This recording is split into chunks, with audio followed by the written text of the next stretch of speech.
tun kan video a chuan contact group a ruala message thon chua a dana kha kan soi ve thunganga a ruala message an thon chuak thei tur chuan kan contact a khan group pakhat kan siam anga ya chu kan siam don chuan contact a khan kan han lu danga my groups ti hi alo om ta a my groups ti han kan han lu danga helai an huai kilsir dinglam panga plus lo langa te hianin kan juk click anga ti chuan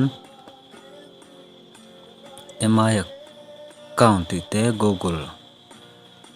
gmail ti te lo om ta hetan kan du jok jok a kan chu thlang thei ta ta hianin google hian ke chuan kan thlang mai anga tiang khanin a group ming tur khata hianin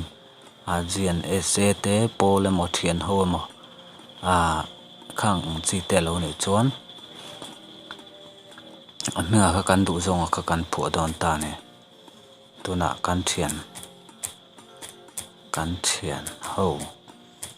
ti te pawh khan lo phu tai la kha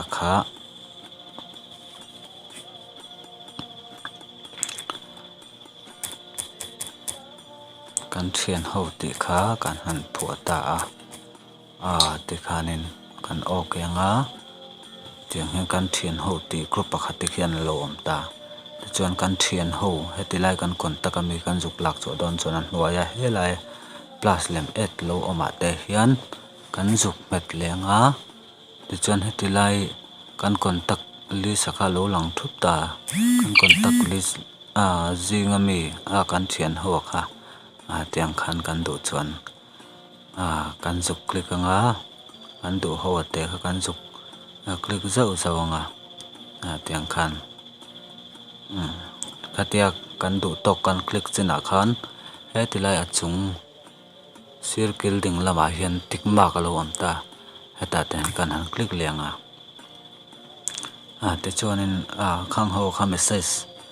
kan group ami te kha kan va thon chua du chuan he lai a hnuaia SMS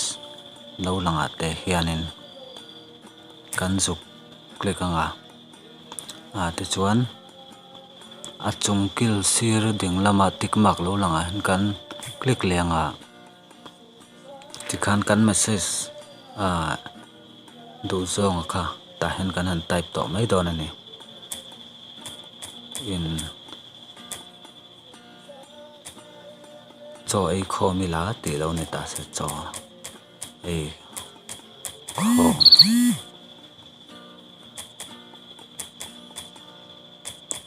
ila ti halo ni don ta ti chuan khami kha kan sia zo vele helaya